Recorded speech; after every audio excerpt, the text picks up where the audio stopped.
All right, we back. This time we got Khabib. Khabib, in my opinion, now the second greatest lightweight. But honestly, you could make the argument that he's still the greatest lightweight. I mean, his demeanor, his aura, all the good things, the fandom, everybody loves him. He was so efficient. He went through, did everything he had to do. He dominated people. He smashed people. And no matter what happened, he developed over time. He came in here eventually with what? Throwing two-fisted punches and then developed a jab, which is all the AKA guys do. They all develop a really good jab and they wrestle. And Khabib took it to the next level with the overall usage of the Dagestani handcuffs, cage wrestling, top pressure. All that was different than, let's say, DC, who was a high single leg guy. Cain Velasquez, who was a bulldoze and brutalize you normally from backside. But Khabib was different. Khabib just slow cooked you. He would always slow cook you to make sure that you eventually knew you were in deep waters and you gave up. And that's why I think he's the most dominant champ. Now, in my opinion, like I said, title of this video more so is Khabib the greatest lightweight ever. Islam, I will say I believe Islam's competition is better, so you could go that way. But even on here, you do what? You get with Khabib, they mess up, you do things like this. You catch the kick, you push him to the fence, you take him down, you're not getting back up. That was the main thing I see between Khabib and Islam. Khabib's top pressure was much better. Islam is a better striker, a very good wrestler. I'd argue a better submission artist.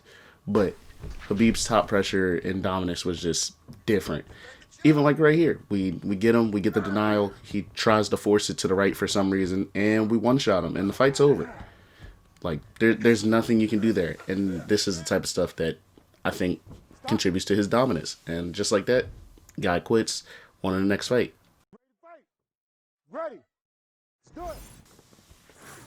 And like I said, it is between, in my opinion, Islam and Khabib. It depends how you feel. People do try to throw to like BJ Penn stuff. I get it, but the competition level even from BJ Penn to Khabib was much better. And then for Islam, I'd say, yeah, he beat Prime Charles. He beat Dustin Poirier. He did all those things. He beat guys at a higher level. And then he just went up and became double champ. But as for that lightweight, Khabib was the guy. I mean, he fought a prime Edson Barboza, who was the most dangerous striker in the division, dominated him. He made Michael Johnson, who was the fastest hands in the division, give up, dominated him. I mean, he went through, fought Conor. We saw that. Again, he would do this to people. You get a nice little change, take your time, pound him out.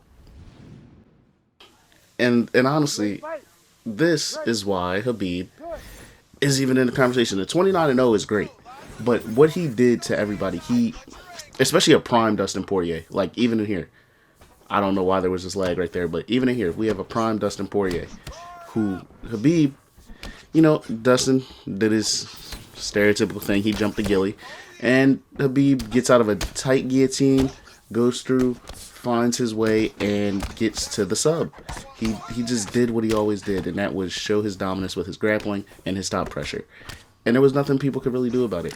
And honestly, Dustin had a real good shot. And then Gaethje, I believe, was only the second person to win a round on him. Because at a certain point in time, Khabib had never lost a round.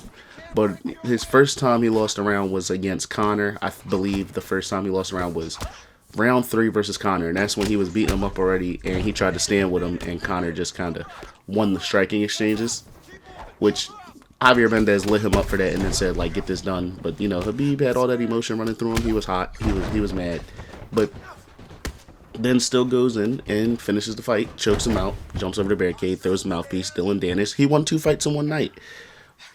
Your favorite fighters aren't doing that. But the thing is, after all that, he's still, like, a top guy. And I believe, honestly, even on this game, right there, like, submission counter. Guy tries to go up, we submission counter with the bomb flu, he's out of here. It's kind of just the idea of breaking your opponent. Breaking your opponent is very easy, and Khabib mastered that. He went through, made sure that you knew he was better than you, and that led to roaring fandom, his ideologies, him being strong in his religion. everything was more so just straightforward. It was authentic. It was authentic, and him being authentic made a lot of people gravitate towards him. And for better or for worse, he has a diehard fandom. I'm not mad at that. I mean, it leads to some crazy discussions like Islam doesn't have a better resume than him, which I believe just isn't true. But on the other hand, I believe overall you could make the case that he still is the greatest lightweight because just his dominance. He never bled. He never really got touched. The Tony Ferguson fight got away from us like 4 times because I guess it just was never meant to happen. But he would have won that too. And Tony Ferguson was quite literally my favorite fighter of the 2010s. Him and Max Holloway. But it's just, I don't know, man. Khabib is just that good. I mean, if you hear people say that he wasn't that good, it's disingenuous. It's not true. He did everything he could do. He dominated while he was at the top, never lost, and then went through and beat most of these fighters that we like now, the Justin Gaethjes, the Dustin Poiriers, Edson Barbosas. He was gonna beat Max Holloway, like all those people. He was beating them in their prime. So I mean, really not much more you could even say about that. Now, if you are in this situation, don't do this. He rushed. He kept rushing. He got denied twice. Then we get the armbar. We're gonna go right to side control and just stick to what we have to do. This is literally what, the fourth fight, and honestly, this is kind of how it would go. Most of the division now, if Khabib was in his prime right now, I don't think anybody in the division could beat him except for probably a Ilya, and that's only because of his wrestling and his power. I think Ilya might be able to find a way to do it, and that's because, honestly, he's been taking out all the legends, so hey, what's one more? But other than that, I think Khabib is really one of them ones, one of the greatest lightweights of all time, and that's pretty much the video. So, like and subscribe, tune in for the next one, and that's it. Merry Christmas, enjoy your day. We're out.